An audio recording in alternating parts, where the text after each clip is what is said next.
1 Timóteo 3,14, é o nosso texto-chave. Na verdade são dois textos. Nós queremos iniciar. Nosso tema de hoje é sendo a igreja do Deus vivo. Vamos estar colocando a capinha para que você memorize sempre esse título, né? Essa ideia, esse tema de hoje, sendo a igreja do Deus vivo.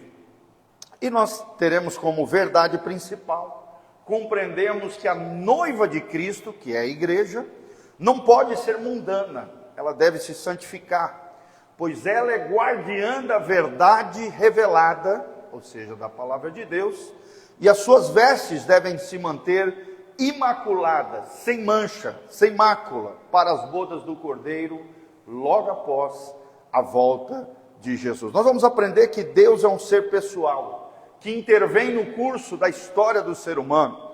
Vamos aprender que se a verdade for corrompida, deixamos de ser o sal da terra e a luz do mundo. Vamos aprender a importância da santificação da igreja como uma realidade da obra vicária de Jesus na cruz do Calvário. Vamos aprender que a igreja deve ser santa e imaculada, como eu falei, e para que ela possa ter acesso a esse evento especial chamado Bodas do Cordeiro lá no céu. Vamos aprender também a necessidade de zelarmos da nossa fé, da nossa vida cristã, vivendo e propagando a mensagem bíblica com fidelidade. E vamos aprender a batalhar também pela fé que foi entregue a todos os santos. Tá bom? 1 Timóteo 3,14, o texto sagrado nos diz: escrevo-te, aqui Paulo, falando ao seu filho na fé Timóteo, escrevo-te estas coisas, esperando ir ver-te bem depressa. Olha o desejo do apóstolo de ver o seu filho na fé o mais rápido possível. Versículo 15, mas se tardar, para que saibas como convém andar na casa de Deus, que é a igreja do Deus vivo, a coluna e firmeza da verdade. Em outras versões diz a coluna e o baluarte da verdade. E sem dúvida alguma, grande é o mistério da piedade. Aquele que se manifestou em carne, aqui é uma referência a Jesus, a encarnação de Cristo, foi justificado em espírito, visto dos anjos, pregado aos gentios, crido no mundo e recebido acima da glória. Então, está falando de Jesus. O mistério da piedade é Jesus Cristo, aquele que se manifestou em carne, ou seja, em forma humana, aquele que foi justificado em espírito, aquele que foi visto e ministrado pelos anjos, aquele que foi pregado aos gentios, não apenas aos judeus, mas aqueles que não eram judeus, a cada um de nós, né, todos aqueles que não são da descendência judaica, chamados de gentios, foi crido no mundo. Quantos crentes nós temos aqui? Dá um glória a Deus. E foi recebido acima na glória. Aqui está falando da ascensão de Cristo. É interessante que a vida cristã, né, a vida de Cristo envolve a encarnação, o nascimento virginal de Jesus, a vida e obra de Jesus, a morte na cruz, a ressurreição e a ascensão aos céus. Mas ainda falta um evento acontecer com relação a Jesus Cristo, que é a volta de Jesus. Quantos aqui querem ir para o céu aqui? Lembra que você pode ir para o céu ou através da morte física, agora pegou, né? Ou então com a volta de Jesus realmente dito, que é o arrebatamento da igreja. A volta de Jesus, ela pode acontecer de duas maneiras. Quando nós morremos fisicamente, se estamos em Cristo, vamos nos encontrar com Ele. Porque a alma e o espírito retornam ao Criador. Se você é um filho de Deus, você vai estar na glória com o Pai e o Filho que está sentado à direita de Deus. Se você estiver vivo na volta de Jesus, ou arrebatamento da igreja, translado também é conhecido, rapto da igreja, você será arrebatado. Amém? Os mortos serão ressuscitados, mas os vivos serão arrebatados, tomados com força e levados de forma gloriosa para encontrar com Jesus nos ares. Outro texto que eu quero ler com vocês, dentro da temática de hoje, Efésios 5, 25. Efésios 5, 25. Aqui é um texto que fala da relação de Cristo com a igreja, que é a nossa ênfase hoje, mas também do marido com a mulher, como um tipo, um símbolo da relação de Jesus com a igreja. Efésios 5, 25 diz: vós maridos, amai a vossa mulher, como também Cristo amou a igreja, e a si mesmo se entregou por ela, para santificá-la, purificando-a com a lavagem da água pela palavra, para apresentar a si mesmo, ou seja, ao próprio Cristo, uma igreja gloriosa, sem mácula, nem ruga, nem coisa semelhante, mas santa e irrepreensível. Fala comigo, santa e irrepreensível. Na última semana nós falamos sobre a importância de sermos irrepreensíveis. O que é uma pessoa irrepreensível? É uma pessoa que não leva puxão de orelha toda hora. Não fica pisando na bola, errando, falhando toda hora, de forma imatura, carnal, infantil. É nesse nível que Deus quer nos levar, de maturidade, de vida com Deus, de retidão, de santidade. Uma vida sem mácula, que é mancha, uma vida irrepreensível, santa e irrepreensível diante de Deus. Fala comigo, Deus espera. Fala bem alto. Deus espera que eu viva uma vida santa e irrepreensível. Amém? Santidade aqui não é a condição de perfeição. Senão seria algo impossível para nós, seres humanos falhos, que já nascem no pecado, com a semente do pecado e com a inclinação para o mal. Mas sim santidade no sentido de nos separarmos, nos consagrarmos, nos aperfeiçoarmos, melhorarmos a cada dia na direção de nos tornarmos, no poder do Espírito Santo, cada dia mais semelhantes a Jesus. Quantos homens aqui querem ser uma bênção? Levanta a mão assim, fala, eu quero ser uma bênção. Você quer ser um homem de verdade, você precisa ser semelhante a Jesus. Quantas mulheres aqui querem ser mulheres virtuosas, mulheres extraordinárias, mulheres cheias do Espírito Santo? Vocês precisam também, mulherada, adquirir as virtudes de Jesus. Não é a masculinidade de Jesus, não, as virtudes, as qualidades de Jesus na vida de vocês. Porque todo crente foi chamado a ser santo, separado, dedicado, consagrado ao Senhor e irrepreensível. Incapaz de ficar levando puxão de orelha, exortação, zorbada, como a gente brinca, fala entre os jovens, toda hora. Não, para. Deus te chamou para ser maduro. Amém? Discipular, o que a gente está fazendo aqui através da palavra é isso, é discipular as pessoas. O problema é que hoje nós vivemos uma era do mimimi.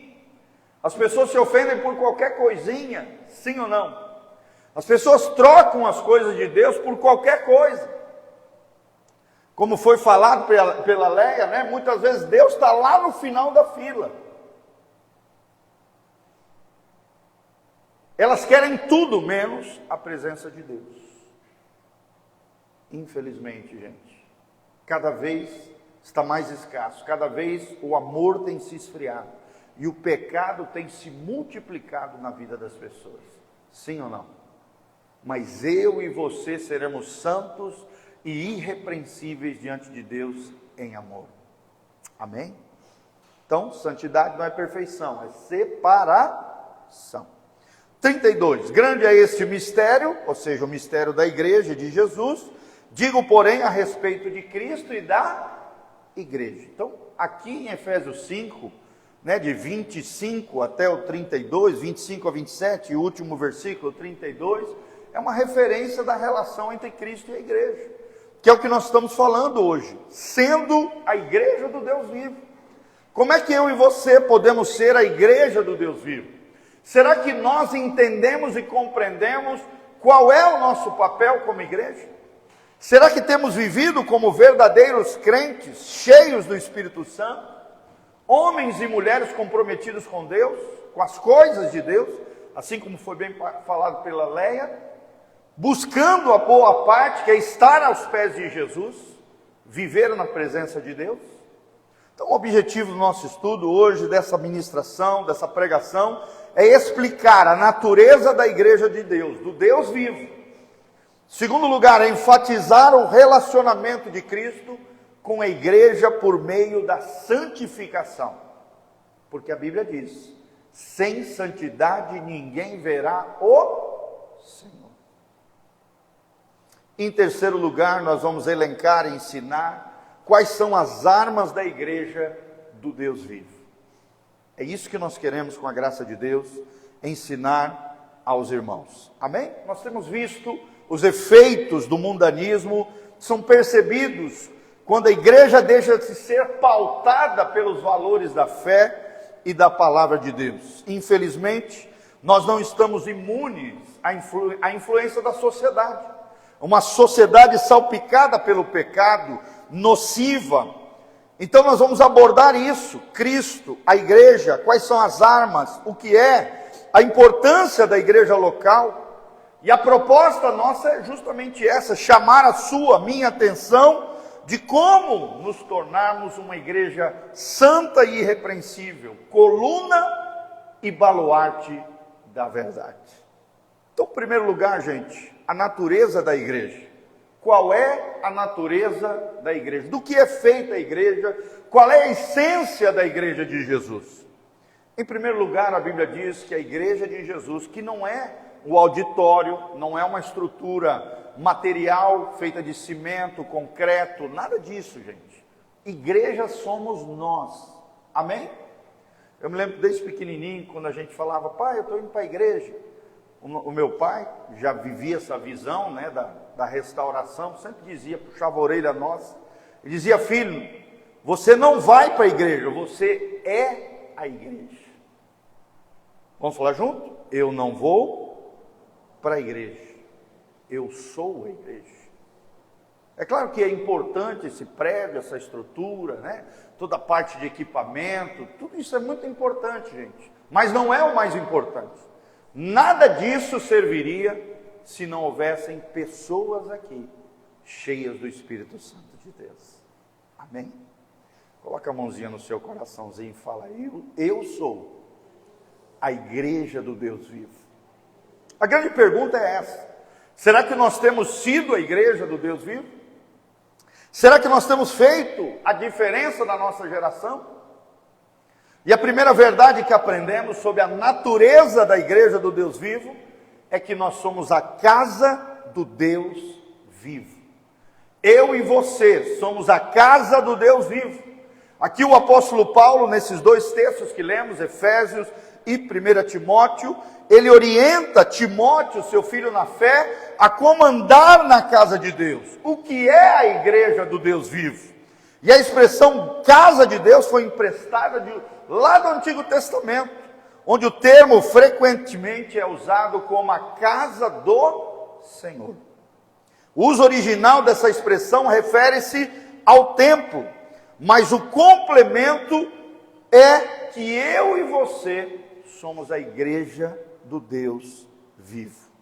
Ou seja, cada membro da igreja, das comunidades locais, dos diferentes lugares, nas diferentes congregações, fazem parte da igreja do Deus vivo.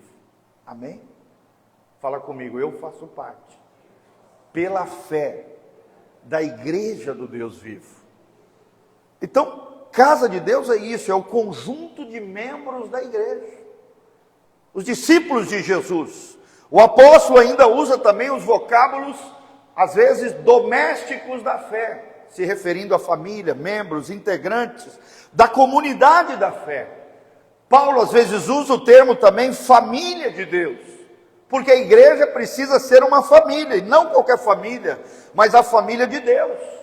O termo que Paulo mais usa é corpo de Cristo. A igreja é o corpo de Cristo, não apenas aquele que foi pendurado na cruz, que foi o corpo físico de Jesus, mas existe um corpo espiritual, místico, onde cada membro faz parte da igreja do Senhor, do corpo de Cristo. A Bíblia também usa o termo templo do Deus vivo e enfatiza o verdadeiro Deus em contraste com os ídolos mortos. Querido, preste atenção, olha para mim, só existe um Deus verdadeiro. E o único Deus verdadeiro é o Deus e Pai de nosso Senhor Jesus Cristo. É o Deus da Bíblia Sagrada, é o Deus de Abraão, Isaque e Jacó, é o Deus de Israel, não de Israel lá, nação de Israel, nação política, não, do povo verdadeiro de Deus. Que claro, pode estar alguns lá em Israel, outros estão espalhados pelo mundo, mas está falando do povo de Deus. Amém? É claro que nós temos que olhar para Israel com carinho, com amor, com afeição. A Bíblia diz que nós temos que orar para que haja paz em Jerusalém, e isso é de Deus, está na palavra. Mas preste atenção, nós somos o povo de Deus. Amém? Será que temos agido como o povo de Deus? Será que temos sido templo do Deus vivo? Será que temos sido corpo de Cristo? Será que realmente temos sido uma família de Deus? Será que somos membros dessa igreja invisível, de todas as eras, de todos os tempos, de todos os crentes, de todos os lugares? Será que Deus, quando olha lá do céu com o seu GPS celestial, Deus encontra eu e você cheio do Espírito Santo, aguardando a vinda do Senhor Jesus? Será que eu e você temos buscado a presença do Senhor? Será que temos dedicado o nosso tempo na melhor parte, na boa parte que Maria escolheu aos pés de Jesus? É sobre isso que nós estamos falando, amados. Amém? Essa doutrina bíblica de que Deus é um ser pessoal, distinto da sua criação, e que ao mesmo tempo Ele se relaciona com as suas criaturas, com seus filhos, atuando na história humana. Deus é um Deus pessoal. Deus é um Deus que interage na história do homem. Deus é um Deus que, se você orar, Ele vai realizar maravilhas na sua vida. Amém? Essa é a noite da fé, a noite onde a gente aprende sobre Deus, a como interagir com Deus e ao mesmo tempo exerce a nossa fé para que o Deus vivo opere milagres e maravilhas na nossa vida. Segunda colocação sobre a natureza da igreja do Deus vivo. Primeiro, a igreja é a casa do Deus vivo, como nós falamos. Segundo, a igreja é coluna e baluarte da verdade. Fala comigo, a igreja é coluna e baluarte da verdade. Pastor, o que era um baluarte? Baluarte é aquelas bandeiras que eram fincadas na frente dos exércitos, marcando o território, marcando a conquista de uma montanha, marcando a conquista de uma cidade. A igreja precisa marcar o seu território. A igreja não pode se acovardar. A igreja não pode andar de ré. Não, ela tem que avançar em meio ao império das trevas. Será que você tem feito isso? Será que você corre dos demônios ou você enfrenta os demônios? Será que quando o diabo se levanta na tua casa, você sai correndo, pede ajuda dos outros? Ou você se levanta em fé, com coragem, com ousadia, e enfrenta aquelas hostes da maldade, as hostes espirituais das trevas? A igreja é a coluna e o baluarte, ou a firmeza da verdade. Ou seja, a Bíblia assegura que a igreja do Deus vivo é a coluna e firmeza da verdade. E nessa metáfora, nesse simbolismo bíblico, a igreja é o fundamento que sustenta a verdade. Será que a verdade tem sido pregada nas igrejas? Irmãos, hoje nós vemos em muitas igrejas um evangelho ralo, o evangelho coach, o evangelho da teologia da prosperidade, o evangelho do triunfalismo. Deus faz tudo e eu não faço nada. Tudo vai dar certo na sua vida, como se não acontecessem também situações difíceis na vida dos crentes. Não. E as pessoas adoram essas igrejas, adoram esse tipo de ministração, porque só fala coisas boas.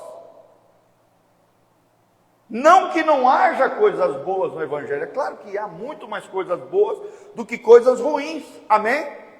Nós somos chamados de abençoados, de bem-aventurados. Mas Jesus também diz: no mundo tereis aflições. A dor e o sofrimento fazem parte da condição humana, e muitos omitem isso nas suas pregações. A igreja não pode se omitir. A igreja precisa saber e ensinar os crentes a lidar com a dor, com o sofrimento, como dizia C.S. Lewis, um dos grandes teólogos e literários ingleses. Ele dizia: a dor e o sofrimento muitas vezes é o megafone de Deus para chamar a nossa atenção. Deus quer te levar na bênção e na prosperidade, amém? Deus quer abençoar sempre a tua vida, mas às vezes quando você está na bênção, você se esquece de Deus. Você se desvia da fé. E quantas pessoas muitas vezes, quando estão bem, quando tudo vai bem, lembram de tudo, menos de Deus. E aí Deus permite muitas vezes a dor e o sofrimento, como um megafone, para chamar a nossa atenção. Amém? Então entenda isso. A igreja é o fundamento que sustenta a verdade. Será que temos falado a verdade para as pessoas? Será que temos pregado o evangelho para as pessoas ao nosso redor? Será que temos feito a diferença na vida das pessoas? Será que temos sido guardiões da verdade por Deus revelada? Será que temos lido a Bíblia e temos sido Bíblia viva na vida das pessoas? Será que a verdade do Evangelho de Jesus, as boas novas de salvações, as imutáveis doutrinas de Deus têm saído pela nossa boca, pelo nosso coração? As pessoas têm conhecido a Deus através da nossa vida? Ou a gente tem terceirizado isso para os outros? Irmãos, a igreja não pode terceirizar o evangelismo, amém? Eu e você precisamos ser evangelistas sempre. É o ID, é a grande comissão. Sim, não é só o pastor ali se matando, não. São crentes de todas as idades, eu e você, todos nós trabalhando juntos em prol do reino de Deus. É responsabilidade da igreja propagar, testemunhar, defender a verdade do Evangelho de Jesus. Você tem defendido a verdade do Evangelho de Jesus? Sabe, eu fico tão triste quando às vezes eu vejo nas redes sociais crentes batendo boca por questões teológicas. Pessoas debatendo, ali, se levantando contra a própria igreja, aquela confusão. Não faça isso, irmão, não perca tempo com isso. Tem tantas almas perdidas, tem tantas pessoas que precisam ouvir do Evangelho. Não gaste a tua energia com aquilo que é fútil e banal, que não leva a nada. Essa semana mesmo aconteceu, uma irmã mandou um videozinho lá para mim, e eu peguei e mandei de volta, falei: irmão, só toma cuidado com isso. Aí pronto, ela pegou. Falei com todo jeitinho, amor do mundo, como alguém que quer ter cuidado do coraçãozinho dela. O que aconteceu? Ela me respondeu com grosseria e tal, que não sei o que. Eu só escrevi para ela: amém, irmã, fique à vontade, Deus te abençoe. Ponto. Não vou ficar batendo boca, dando uma de ofendidinho, perdendo tempo, a minha energia, com alguém que não quer escutar. Sim ou não, irmãos? Sim.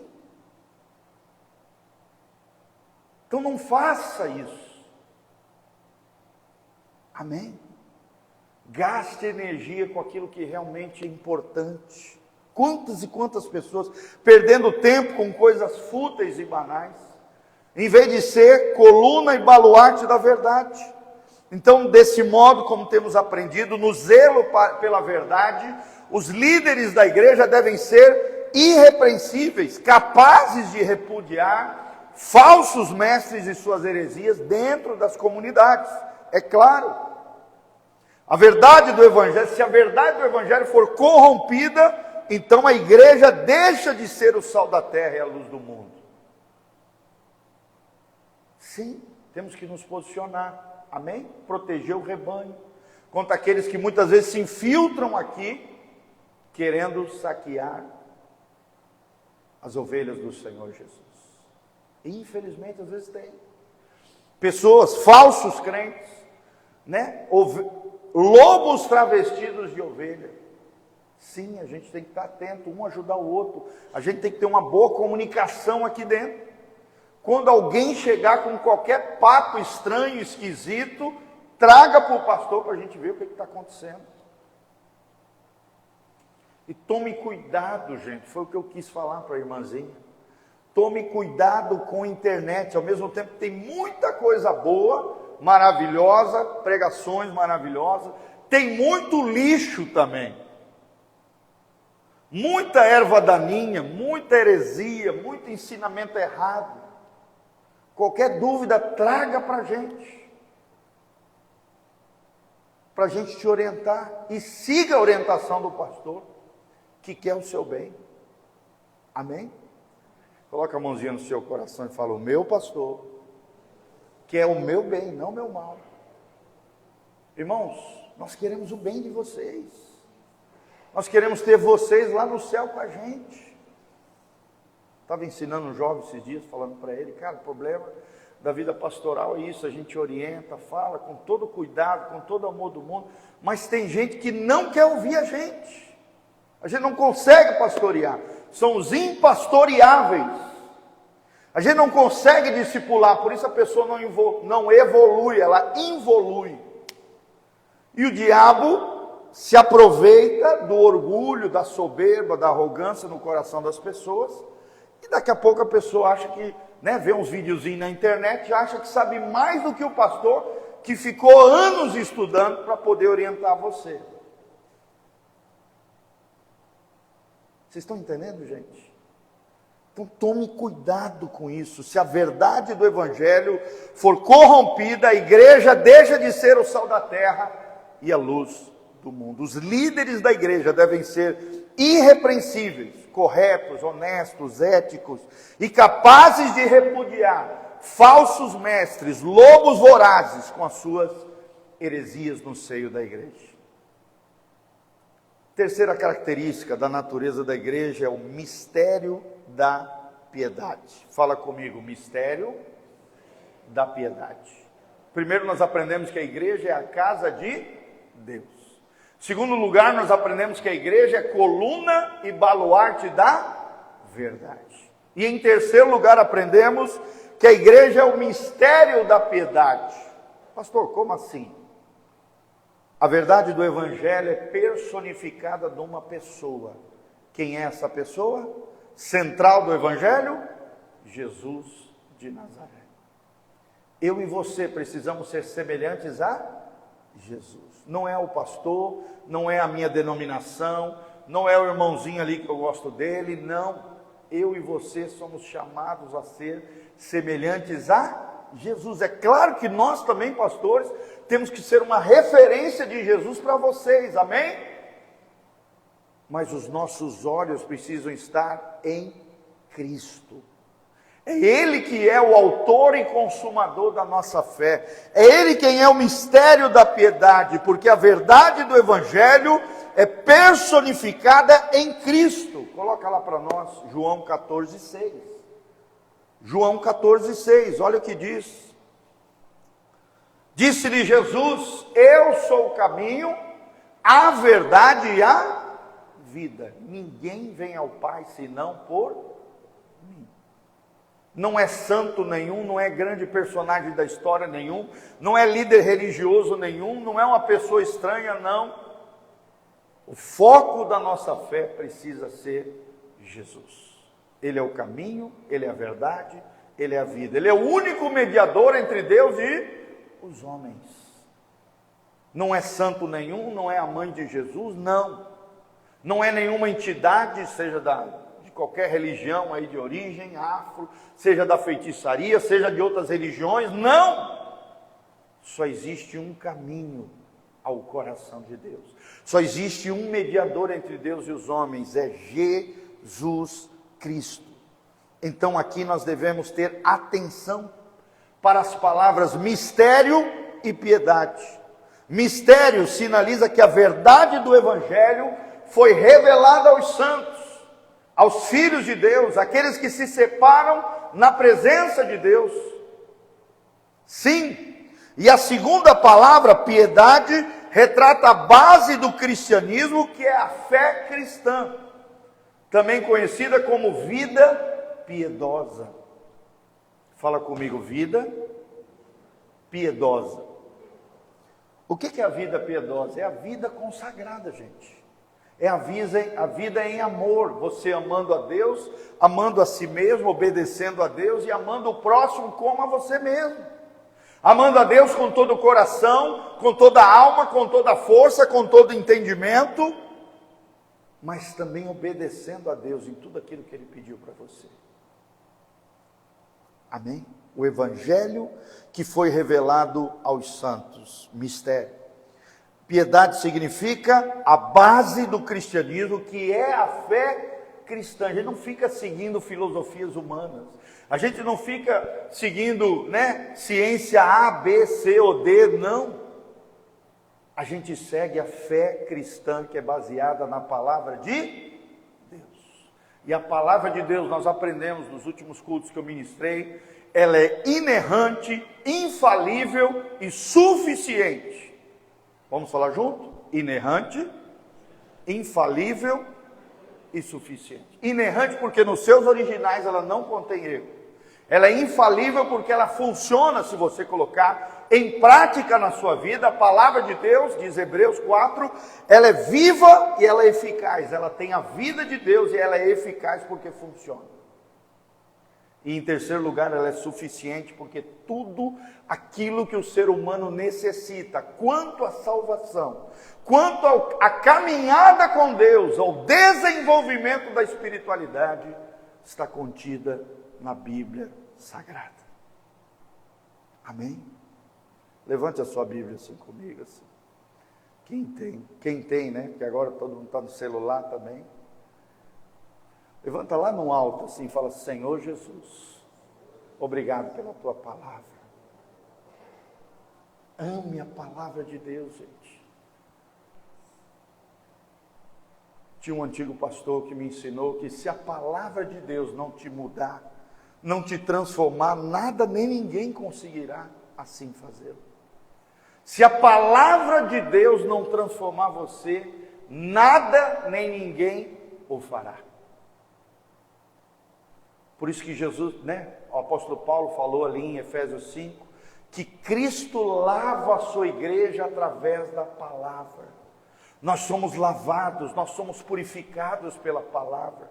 É pela ação do Espírito Santo, mas pela palavra de Deus. O apóstolo sintetiza tudo isso com a expressão: o mistério da piedade, o evangelho revelado, a fé cristã estabelecida no seguinte evento. Ele menciona que Cristo se manifestou em carne, ou seja, em forma corpórea, física, foi justificado em espírito, ou seja, espiritualmente foi justificado diante de Deus, porque ele não tinha pecado, foi visto pelos anjos na terra e nos céus, foi pregado entre os gentios através dos apóstolos e através da igreja até os dias atuais, foi crido no mundo, e todo aquele que crê não perecerá, mas terá vida eterna. E a Bíblia termina dizendo: e recebido acima na glória. Amém? É lindo esse trecho. Aquele que se manifestou em carne, foi justificado em espírito, foi visto pelos anjos, pregado aos gentios, crido no mundo, recebido em cima da glória. Assim é. A igreja é a fiel portadora dessa verdade. Aqui sintetiza, resume as principais doutrinas acerca de quem é Jesus. Jesus é o Filho de Deus, mas também é o Filho do homem. Jesus é o único ser divino e humano, e continua divino e humano lá no céu. Me lembro que esse dia eu estava ministrando uma escola de preparação para missionários. Aí eu fiz a simples pergunta, para vocês verem como as pessoas não têm conhecimento de teologia. Eu estava ensinando sobre o caráter de Deus, as características de Deus. Cheguei para eles e falei: pessoal, Jesus lá no céu é homem ainda hoje? Eles não sabiam responder, gente. Eles não sabiam responder. Uma simples pergunta que eu fiz. E eu falei para eles: Jesus continua sendo homem lá no céu, um homem ressurreto. As primícias daqueles que dormem, o primeiro ressurreto que vive para todo sempre, como homem, num corpo humano, divino e humano. Depois que Jesus, gerado pelo Pai, gerado no ventre de Maria, de forma sobrenatural, milagrosa, pelo Espírito Santo, com a semente de Maria, ali duas naturezas permanecem no mesmo corpo, no mesmo ser.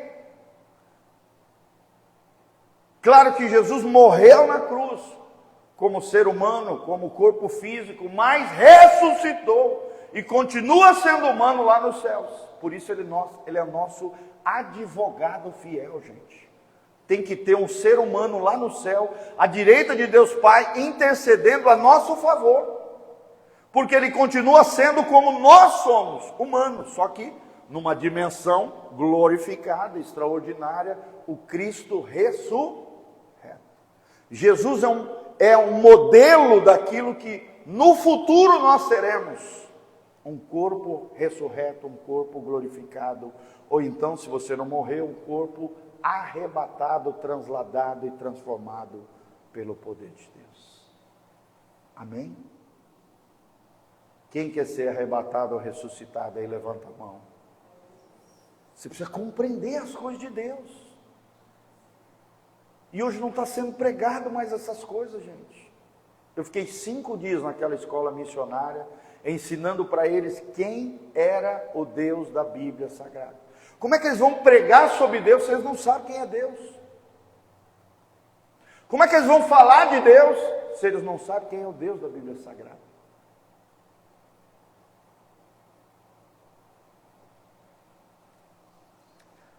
Então a igreja é a casa do Deus vivo, é a coluna e firmeza da verdade.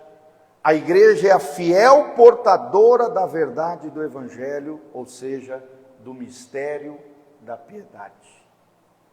Amém, gente? Glória a Deus. Então, uma definição sobre igreja. Igreja comporta vários significados, como nós falamos. Ela refere-se frequentemente, na boca das pessoas, no senso comum, como o prédio onde os crentes se reúnem. Por exemplo, estamos indo na igreja, como eu falei, mas está falando do prédio, do auditório. Eu acho legal lá no México. Lá no México eles não usam esse termo. Nós estamos indo para a igreja. Eles não falam isso. Eles falam: nós estamos indo para o auditório. Porque nós somos a igreja. Amém? Fala comigo: eu estou indo para o auditório, porque eu sou a igreja. Amém? Claro que não é você sozinho. Eu sozinho sou a igreja. Não, a igreja é coletiva. É uma comunidade de irmãos. Então, a nossa comunhão local ou denominacional também muitas vezes é chamada de igreja. Eu sou a igreja batista, A minha igreja ensina o batismo por imersão, ou não. Se referindo a um grupo religioso regional ou nacional. Por exemplo, lá na Inglaterra, a igreja anglicana é a igreja da Inglaterra. Muitas vezes essa palavra igreja é empregada frequentemente como referência a todos os crentes nascidos de novo. É isso que é a igreja. Independente das suas diferenças geográficas e culturais, a igreja do Senhor Jesus Cristo.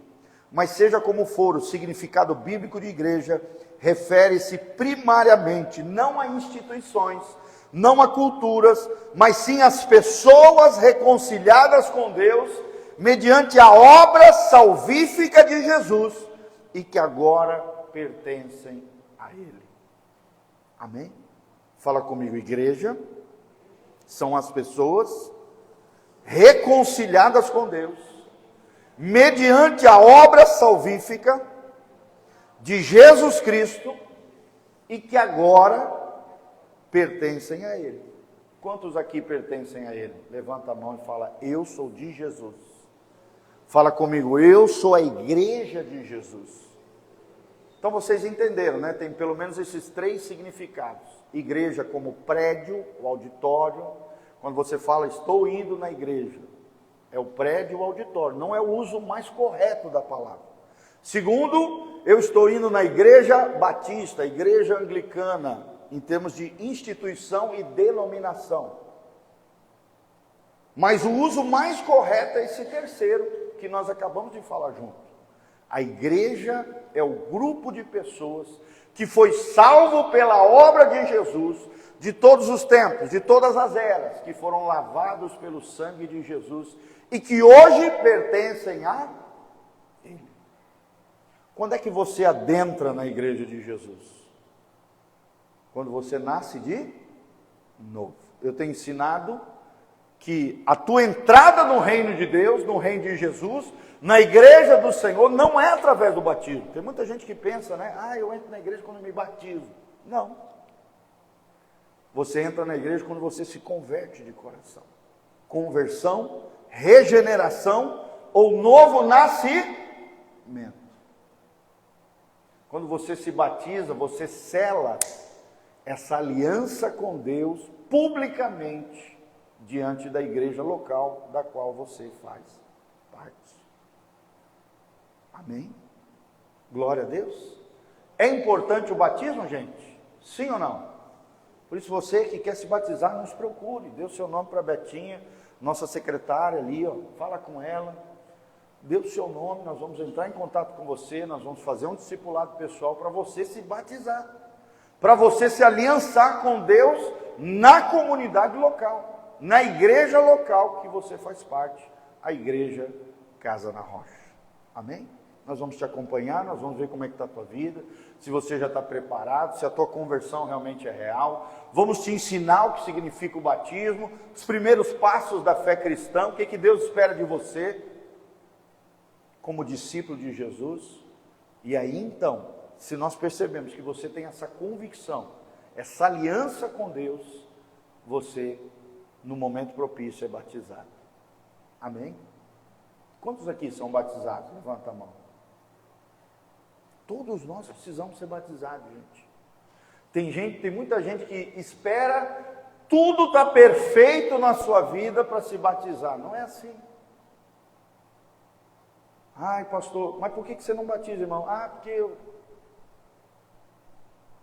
se você esperar a perfeição para se batizar, você não se batiza nunca. Você tem que ter arrependimento no seu coração e reconhecimento de quem é o Senhor. Amém? E a importância que o Senhor tem para o teu coração. Isso é ser igreja. Glória a Deus, irmãos. Amém?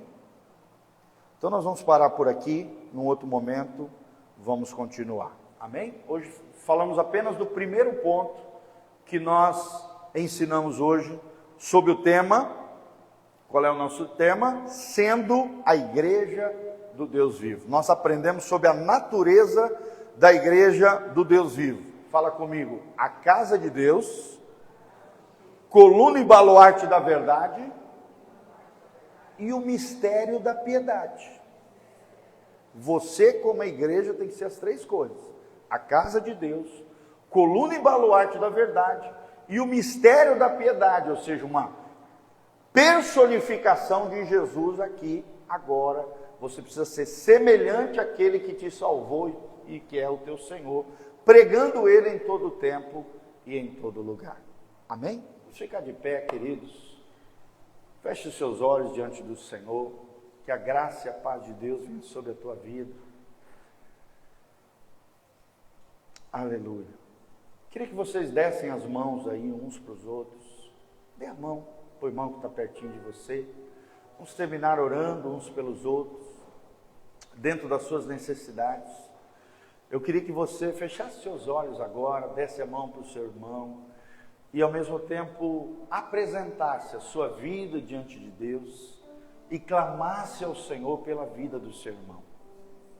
Lembra que ser igreja não é algo individual, é algo coletivo. Você não deve orar só por você, você precisa orar pelos outros também. Não existe fé, eu isolado, uma ilha isolada, não existe isso. A fé é em comunhão, é em koinonia, é como igreja, é como o corpo de Cristo. Fala com Deus agora. Se Deus tem falado contigo, que você tem falhado como igreja do Senhor Jesus, você tem se envergonhado, você tem se acovardado, você não tem falado de Jesus para as pessoas, você fica tímido, você recua, às vezes você dá um mau testemunho lá fora, ou então está vivendo uma vida toda errada, contrária aos preceitos do Senhor. Agora é esse momento de você pedir perdão e falar: Senhor, eu quero ser diferente. Senhor, eu quero ser como Jesus. Senhor, eu quero ser selado pelo Espírito Santo. Senhor, eu quero estar preparado quando Jesus voltar. Senhor, eu não quero me envergonhar da Tua verdade, do Evangelho que me salvou. Senhor, eu quero falar de Jesus com propriedade, com paixão, com amor, de verdade. Senhor, eu quero Jesus. Eu quero fazer parte desse corpo lindo, corpo de Cristo. A igreja do Deus vivo, Senhor, eu quero. Irmãos, infelizmente, muitas e muitas pessoas são falsos crentes. São lobos vorazes travestidos de ovelhas. Fazem tudo menos obedecer a Deus.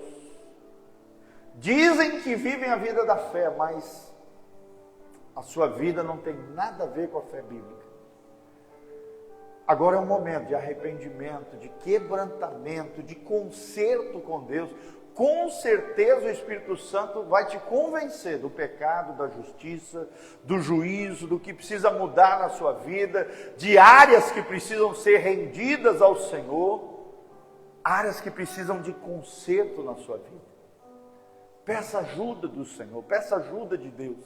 Fala com Deus agora, fala: Senhor, eu não estou dando conta. Senhor, eu tenho sido uma vergonha para o Evangelho. Senhor, eu tenho me acovardado. Senhor, eu não tenho sido aquilo que o Senhor espera que eu seja. Mas eu quero ser diferente. Tudo muda quando você muda. Tudo muda quando você toma uma decisão na direção de Deus. Tudo muda na sua vida quando você se posiciona diante de Deus. E este é o momento de posicionamento diante do Senhor. Pai, nós estamos aqui diante da Tua face, diante da Tua presença, declarando que o Senhor é tudo para nós. Senhor, nós aprendemos na Tua palavra, Pai, o quão é importante nos levantarmos como casa de Deus, como coluna e baluarte da verdade, e ensinarmos sobre o mistério da piedade. Ajuda-nos a trilharmos um caminho de vida piedosa, vida consagrada, vida santa, vida separada no Teu altar.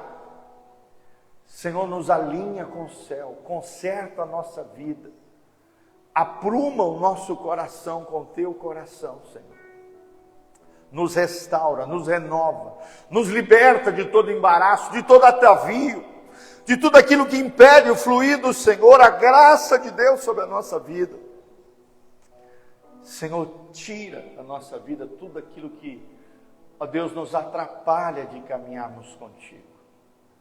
Nós te pedimos essa graça em nome de Jesus.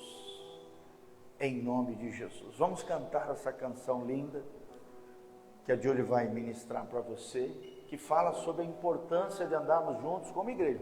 Segura na mão do seu irmão e cante comigo. Que foi pago um alto preço. Olha para o teu irmão e declare: para que contigo eu fosse meu irmão. Declare: quando Jesus derramou sua vida, Ele pensava em mim. Ele pensava em mim, pensava em nós. Eu seria redimidos por seu sangue, lutando o bom combate